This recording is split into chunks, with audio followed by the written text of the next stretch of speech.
So before we open it up for discussion, I would like to take a poll, and by this poll, you can participate by through the hand raising function, because the hand raising function is open. And so I just am curious. So if you raise your hand, I'm not going to call you up. You can stay completely anonymous, well, relatively anonymous. But I would be interested to know. So in thinking about uploading DNA into a database, privacy issues aside for a minute, because I know that plays a big part into a person's even wanting to put their DNA out there.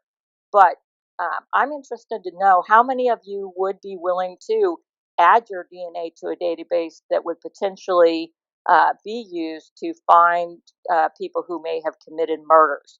So if you're somebody who feels like you would be willing to share your DNA to help to solve crimes, raise your hand. I'd like to see how many might again. I thought you had. Were you trying to come up? Because I thought I had let you up, but maybe I didn't. There we Hi. go. No, I was Hey raising my there. hand to say I would. Oh, I'm sorry.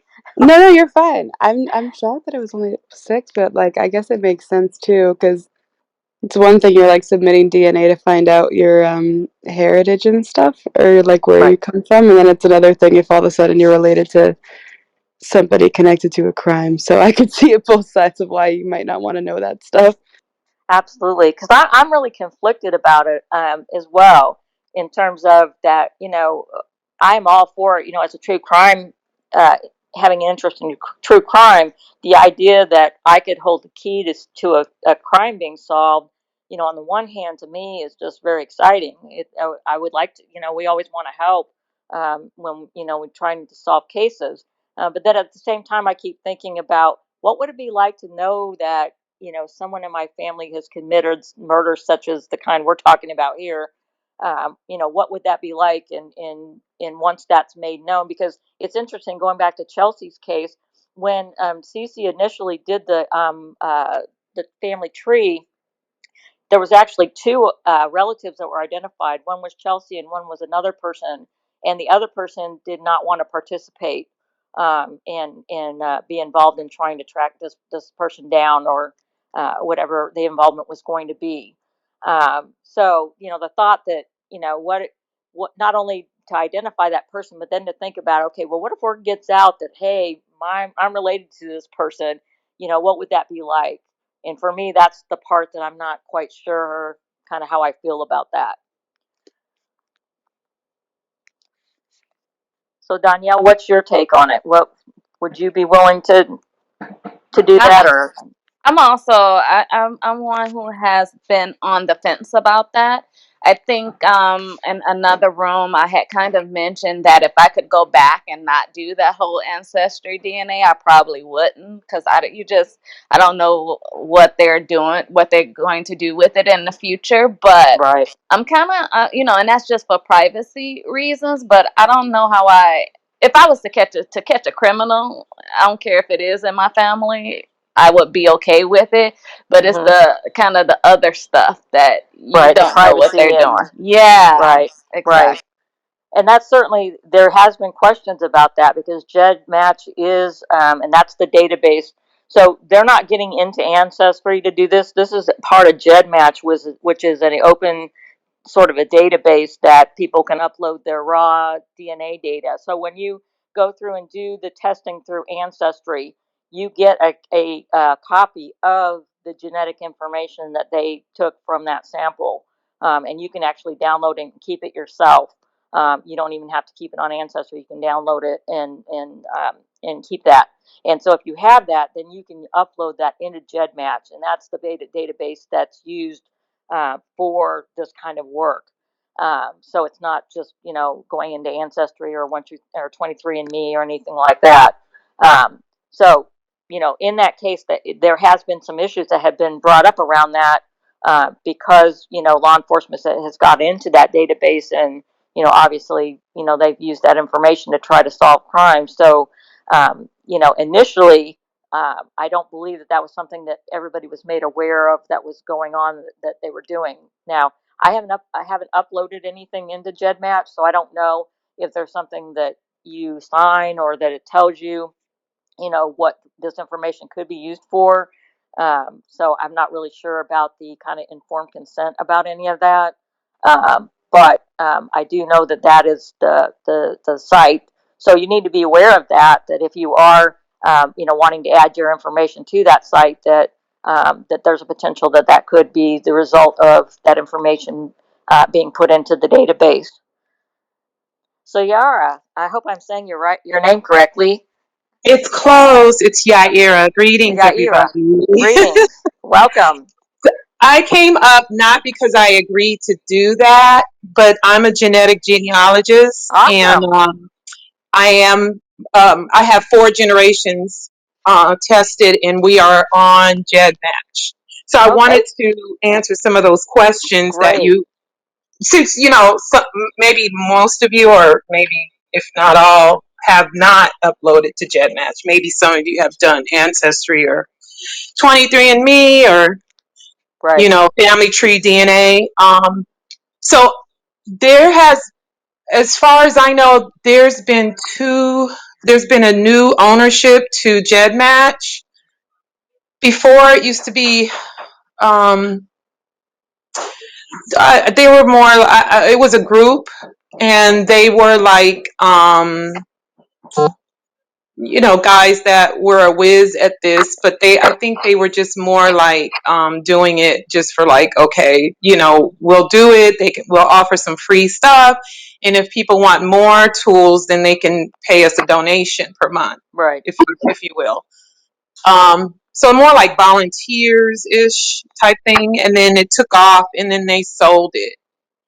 Um, Before they sold it, that's what was used, as you know, to catch the Golden State, uh, killer. you know, killer. Yeah.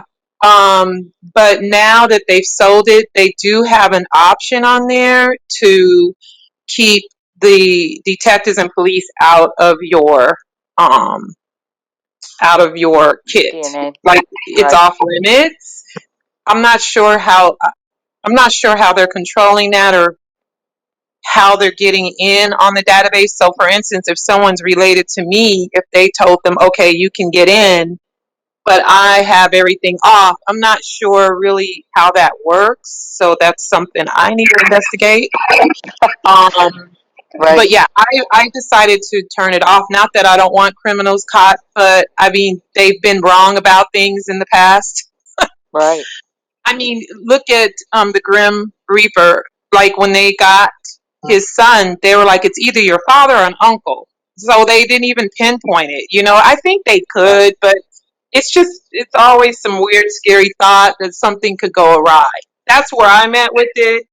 Right, You know, and that's a valid point because even in hearing Cece Moore and her work, when I first initially heard about her, I'm like, well, some of that it seems like it would be really dependent on a person's skill in developing that family tree, to try to even narrow down who the possibilities might be.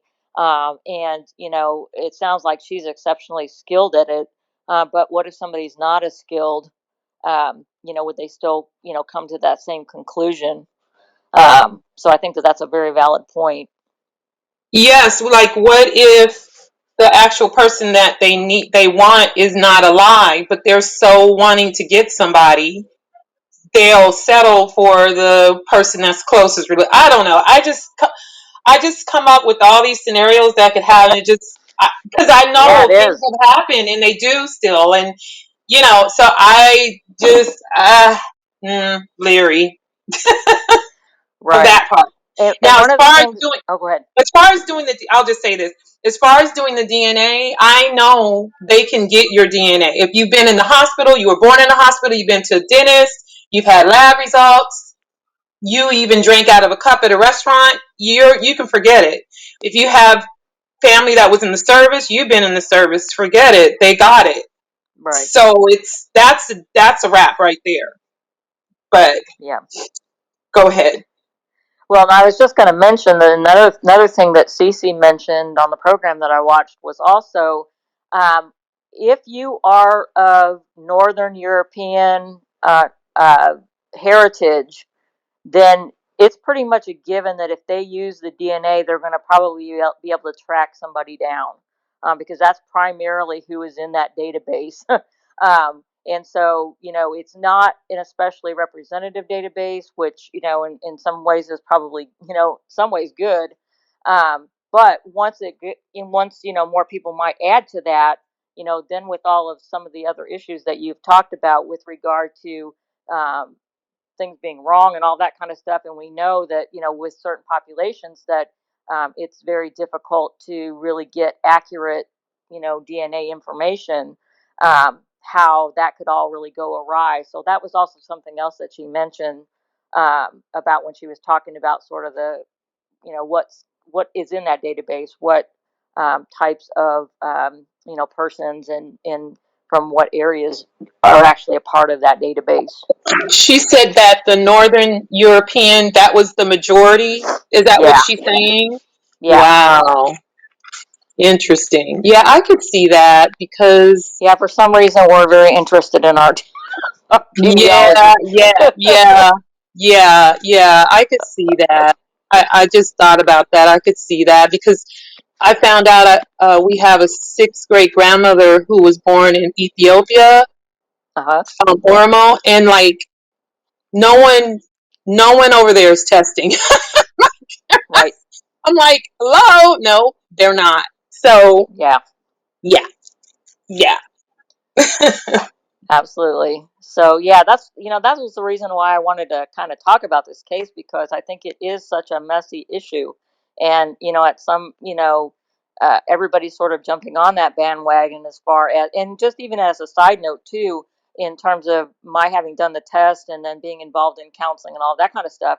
Another thing that has come up is that when people do, you really need to think about the implications of even doing these DNA tests, because I've even worked with individuals who did the DNA test and found out all kinds of family secrets they didn't know about, and just the psychological, issues that they have gone through as a result of, this information, has been in some cases really devastating. So it's kind of a fun thing. Hey, let's turn it in, and I've even had family members say, agreed. we swear, that we had Native American on our family, or we swear that, this, that, or the other thing, and they got it back and it was completely Yeah, different. So it I was really, always say be culturally aware and socially responsible. exactly. So it's a yes. I've had some seriously hard conversations, and I had to do it though. Right. I learned how to do it as a family historian, and then once I decided to take my role as helping other people, I don't really put myself out there. I'm like part time because I'm busy being a mom and everything else. Right. Um, I just you can't you have to go with history. You can't you can't deny any of what has happened and why it happened and et cetera, et cetera, et cetera. I've had some interesting people I have come across that were in complete denial about a whole lot. Right. But then when I broke down, okay, well, you have 1% this or 1% African. No, that's not Roman times. That's as Right. close to third great grandparent or third great grandparents. You know what I'm saying? So Yes. Yes. you can't say you can't get away with that and then no response. I already knew they wouldn't, but I'm not gonna not lie. Right. Yeah. You kind of have to go in it with You your have eyes to keep wide it open. real. Yeah, we have to keep it real, and that's that. And the reason why most of us that are into this as genealogists or even family historians, we have it because we want to break brick walls that paper trail is not going to tell us about. Right. And as you know, African American people, globally, Black people, pretty much, but definitely here, we have a tough time at getting through that. But Exactly. if you get the genetic piece, it's a little easier. It helps if you know what to do. So yeah, I just wanted to Right. bring peace in. No, I'm really glad that you came up, and again, it is a piece that we just don't think about that much. In what are the implications, and in what is our willingness to participate in that, and and then, like I said, just even from the psychological side of things, whether it's finding out family family things, or like I said, if you were to even do this and find out someone in your family had committed a crime such as the one that we've been talking about tonight, what that would be like. And I think you have to really consider that before you or say, okay, I'm willing to put that out there, with the idea that at some point something may come to fruition as a result of it. So I'd like to open it up to anyone else who'd like to jump on the stage. We have a genetic genealogist up here who can answer questions, or if there's anything that you want to add as far as what you think about your willingness or not willingness to have your DNA out there and being used to solve crimes. Because also the other issue to think about is that just thinking about how sophisticated that we're getting, with the use of this DNA. I mean, there's implications that we probably haven't even thought of yet. And I think that's the piece too that makes me kind of take a pause, because if we're doing these things now, at the level that we are with our understanding of DNA, who knows what that's going to be in the future. And so I think we have to add that into our decision making as well. Okay, we may only be able to do this much with the DNA at this point, but what might we be able to do with it in the future that we haven't even envisioned yet? Um, so if you'd like to come up, if you can raise your hand, and we'd be glad to bring you up and have a discussion, about this particular issue. I did want to say, Paige, I did find it interesting that, once they kind of pinpointed that it was him or possibly him, that they took the extra steps to collect his DNA off of a cup to ensure that they did have the right person. Not saying that they'll do that in all cases, but My understanding is that they have to do that because they have to have a way to tie that information to that person.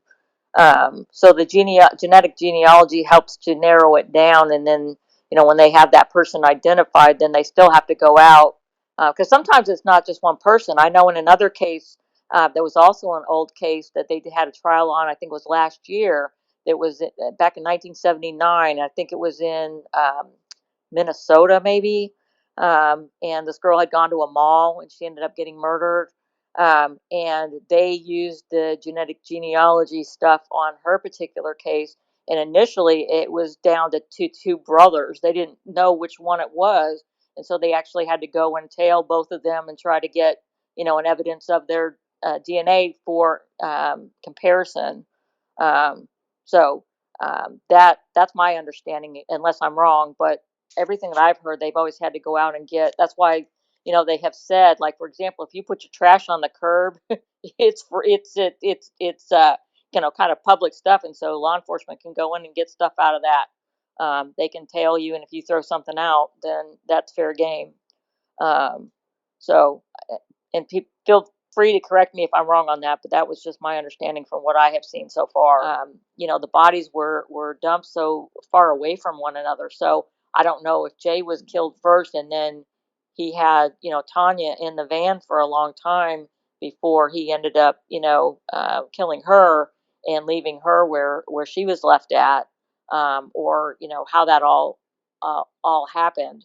And the van was found by like a bus station or something like that. So apparently he was trying to make it look like whoever had done this had, taken off and gone somewhere. So, and I don't know that we know if he had any other victims, because these were fairly horrific crimes to, be your first time out, and to have, two individuals that you killed, would take some, some ability to kind of control that situation and that kind of thing. So, there's probably still a lot about him that's not known, and maybe they're comparing his DNA with other cases.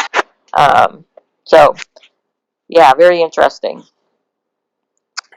yeah, definitely interesting. And just like you said, there's probably other victims out there that he murdered, possibly. I think so, because he didn't have any social media. I mean, he was nowhere. So my guess is he was really trying to fly under the radar and not really be on anybody's, list, or any way that he could be identified, would be my guess. So anyway, well, I really have appreciated this conversation, and again, I think this is just something that's really fascinating that we'll probably be revisiting in the future, to have more conversations as this particular area of true crime evolves, and we have to consider the ethics of it and all kinds of issues that we haven't even thought of yet. So I really appreciate your willingness to participate in my poll, and I hope everybody has a great week. And again, please let us know if there's topics or cases that you want to hear about, or if want to do a room yourself. We would love to hear about the cases that interest you. And so everybody have a great week.